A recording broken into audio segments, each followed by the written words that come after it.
Cyan Loong likes to start with a flying dash attack, followed by a sword slash. Other times he'll start with a regular sword slash, followed by another slash, capped off with a lightning swipe. Anticipate either or because this is a great way to build some early focus by hitting those perfect dodges. You'll notice the lightning based attacks have an after effect, deliberately meant to throw off the player. The initial swipe is pretty much a feint.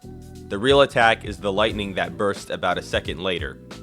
In this early stage of the fight, whenever you see Cyan Loong attacking with lightning, just know it's a feint and the real damage is coming from the burst of lightning that happens about a second later. He's not super powerful yet, so stay aggressive and keep the pressure on. The only spell you should use early on is Ring of Fire. With enough attacks and perfect dodges, you should be able to get off a level 4 smash before he gets to half HP.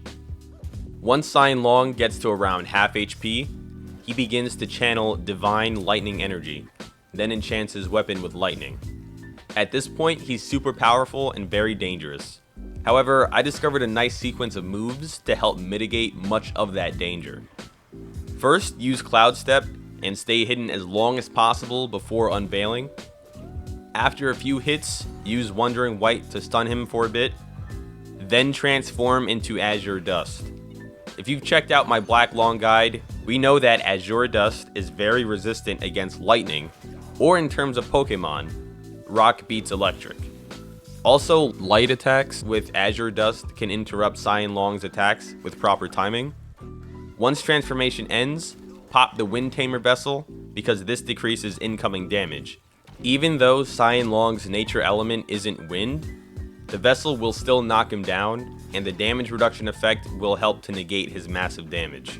By the time Wind Tamer's effect wears off, Cloud Step and Ring of Fire should be off cooldown, so rotate these spells again if needed. Start with Cloud Step, then Ring of Fire. By this point, Cyan Loong should be close to the end, so look to finish the fight with yet another level 4 smash. Here's some little tips to help you out. Beware when attacking Cyan Loong from behind because he can tail whip you.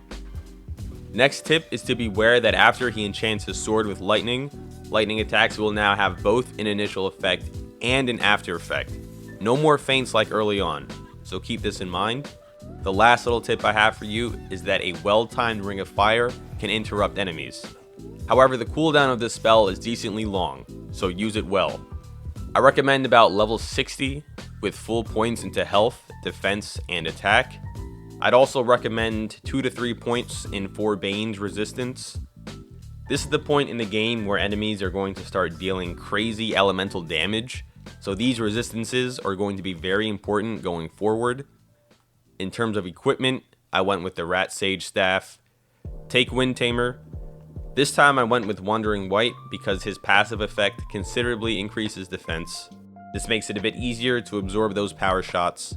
I took the Monastic Insect Hat for the high defense. Take the Long Scale Armor set for the high defense and shock resistance. As usual, Tiger Tally and Agate Jar are my curios. Make sure you take Shock Quelling Powders as well. For spells, take Cloud Step. I opted for Ring of Fire instead of Immobilize, and make sure to take the Azure Dust transformation. So thanks for watching, guys. Hopefully you enjoyed the video. Hopefully it helped you out. If this video helped you out, please leave a like and subscribe. Also, let me know down in the comments how this fight went for you. There's only one more Loong to go, Yellow Loong, and it's one of the most fun fights in the game. Top 5 for sure, and possibly even top 3. That guide is on the way, so stay tuned. You know what we say. Play and train. Game insane. I'm out, guys. Take care.